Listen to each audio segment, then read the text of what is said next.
Oh. Lang. Wala talaga mga permanente na trabaho talaga sa araw-araw po. Kaya Ayun. sabi nila, pasensya muna kayo inang, wala pa akong may bibigay. Sabi ko, mabuti pa, mamatay na lang ako.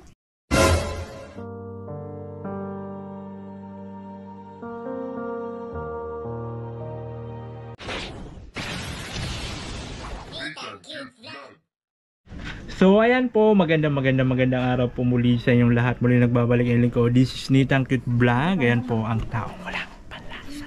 So ngayon po mayroon naman po tayo mabibigyan ng ating ayuda. At ito nga po si Nanay.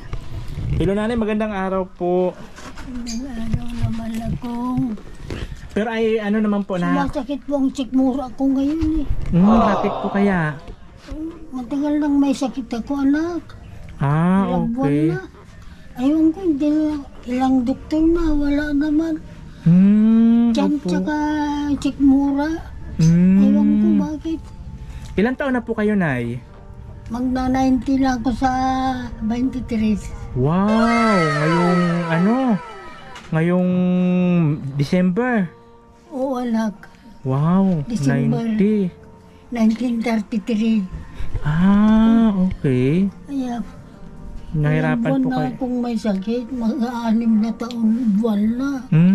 Ewan ko, pagkakonduktor na naman, wala rin. Wala naman nakikita yung mga doktor kung anong sakit nyo po. Kung daw, yun daw, pati dibdib ko masakit. Pati yung puso ko, nagpabili sila ng para sa puso. Ay anak, gusto kong maghinga na. Nagsasawa na ako itong lagay ko na ito.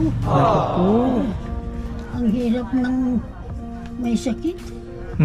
Okay. Sino po yung tumutulong sa inyo, Nay? Siya lang ang anak ko. Isa lang po yung anak nyo? Ang anak ko lang ang anak ko. Pakilakas-lakasan lang po kasi po hindi po niya na yun. Okay. So medyo mahina na raw po yung pandinig ni Nanay. Ilan po yung naging anak nyo, Nay? Ilan po yung anak nyo? Lahat anak, pati Opo. mga patay. 7. Okay. Ilan na po yung patay? Dadalawa na lang, ay 3. Dalawa. Ay 4 pala sila ngayon anak. 3 lalaki, 1 babae. Yan lang babae ang nagkukuhan sa akin dito. Siya na lang po yung nag-aalaga sa iyo? Oo anak ko. Okay. Yung asawa niya nagtatrasikil lang. Ayun. Kaya kung mayroong kakakong pera dyan, bigyan mo ako ng pangpadoktor ko. Sabi ko sa kanya, lang, sabi naman niya. Ayan. So ayan po si Nanay, no? So ano po siya ng pinansal, mga pang-hospital. Ayan po. Baka sakali po may makapanood sa atin, na tumulong. So ano po yung masasabi nyo po sa kanila? Kasi marami po tayong mga viewers. Baka sakali po may tumulong, magbigay sa inyo na pang-hospital. Panggamot ko lang sana anak ko. Gusto ko. Yun lang. Ayun. Si Nanay po ay naghihingi po siya ng konting tulong para po sa kanyang pangpagamot. Maintenance po, Nay? Nag-maintenance na po kayo? Oo anak ko. Ayan po.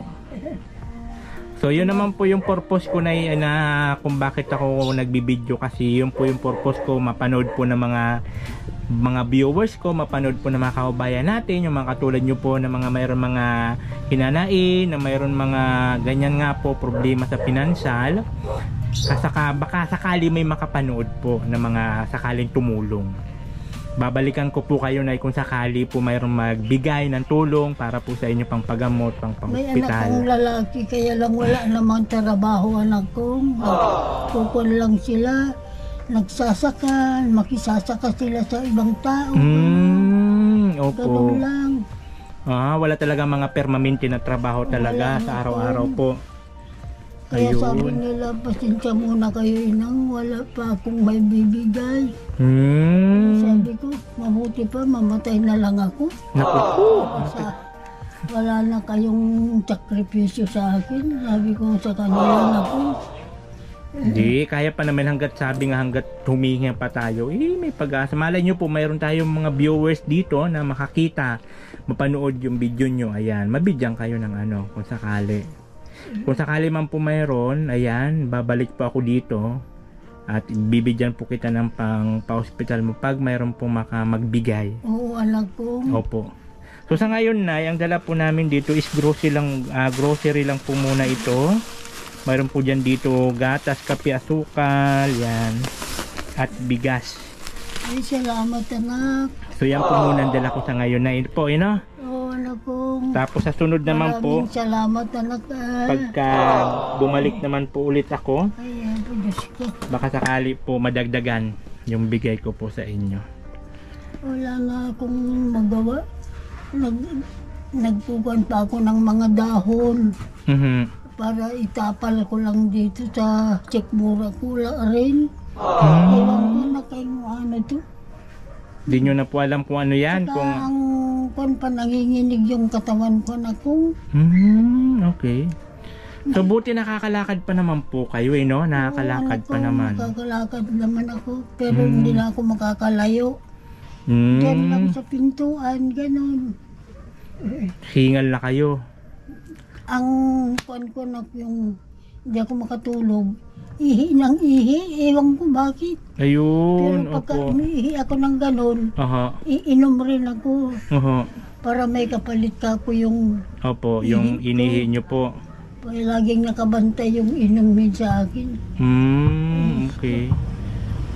So yun po yung inaano nyo, magdamag, yun na lang yung halos inaano nyo, uwi kayo ng Hindi lang ihi. sa 10 beses sarap magdamag.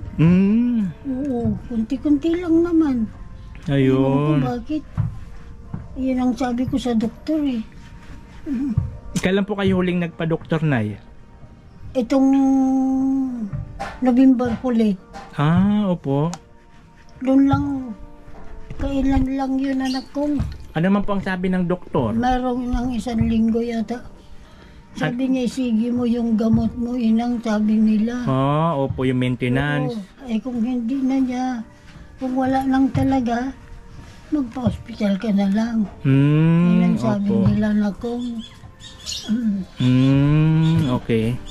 So ayan po mga kabayan po So yun po yung ni Nana, yung malambing sa atin ni Nana na kung sakali mayroon po mga panood na mga kabayan natin na medyo nakakaluwag-luwag po sa especially po sa financial. Ayan po, para lang po pang pa-doktor, pang dagdag po sa maintenance ni Nanay. Si Nanay po is 90 na po siya. 90 years old. Ayan. So marami na po siyang karamdaman sa kanyang katawan. So buti na lang po nandito po yung anak niya. Yan po si ate. Ano po yung pangalan niyo, te? Fe po. Ha? Fe Sarmiento po. Te Sarmiento. Fe. Si Faye Sarmiento. Yan po yung nag-aalaga na lang kay nanay dito. Ano po ang trabaho ng asawa niyo na? Tricycle lang po. Ayun, nagsa-tricycle. So dito na talaga sa inyo si nanay. Kayo na lang po yung nagsusuporta sa kanya. Ayan, yan po si Ate Fe. Siya po yung nag-aalaga dito po sa nanay nila na 90 years old. So napakatanda na po ni nanay kaya marami na po siyang nararamdaman sa kanyang kalusugan. Kaya yun po yung request niya. Baka sakali mayroong mga nakakaluwag-luwag, mga nakapanood ng viewers ko. Ayan. Kontakin nyo lang po ako sa aking Facebook page, Nathan Cute Vlog, of course. Ate Noemi, ayan, kontakin nyo lang po ako. At kung may sakali pa mayroon, ihatid nyo lang po natin dito kay nanay yung sakaling mayroon magbigay. So nanay, di na po kami magtatagal. Maraming salamat po nanay sa... Maraming salamat anak kong Opo, thank you po. Babalik po ulit ako pag mayroon pong nagbigay, nagpadala para po sa inyo. Gusto ko lang yung dibdib ko. Opo. Opo, babalikan po kita pag mayroon po nagpadala at nagbigay po. Maraming salamat anak ko. Ay, salamat. Walang anuman po, Nay. Sige po, Nay. Mag-iikot pa po kasi kami. Maghanap-hanap pa po kami ng ibang mabibigyan namin ng ayuda. Thank you po. Salamat po. Sige po. May hika po kasi siya Ayun. Kaya pala marami siyang nararamdaman. Opo, kasi po nung kalakasan pa niyan. Kaya kasi po, sa bukid po kasi siya nung buhay pa yung tatay ko. Kung nagtatanim po sila, siya po yung namamaon. Lalakad lang. Kaya Ayun. Tsaka po noon, maano po sila sa bukid-bukid po, nagtatanim po sila pati siya. Kaya sabi po ng doktor, sakit na daw po ng katandaan. Saka maghapon po nakababad sa tubig, kaya yung paa niya pag lumalamig na po, sumasakit na po yung sikmura, umaakyat na po. Ayun. So, ayun po yun mga kabayan po yun, no? So, yun po yung kwento ni Ate Faith sa anak po. Anak po yan ni nanay. Ano po yung pangalan naman nanay ulit? Ako po, sweet po. Si Ay, nanay? Elena. Si Nanay Elena. Ayan po, 90 years old. So, ayan po, maraming salamat po sa lahat. Salamat. Sige po, bye-bye po. Sa lahat po ng mga nagpapabot ng tulong. Thank you so much. Ayan, sa Team Beehive. Thank you so much po. And of course, sa Happy Life.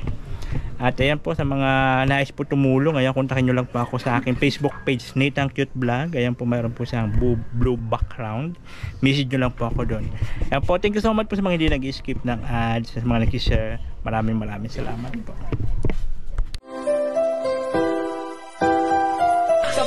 Halika at tumawa ka, Nathan Cute Vlog ang magpapasaya. Handa rin tumulong sa mga kapwa, pagtulong sa nangangailangan, di magsasawa. Nathan Cute Vlog ang hanapin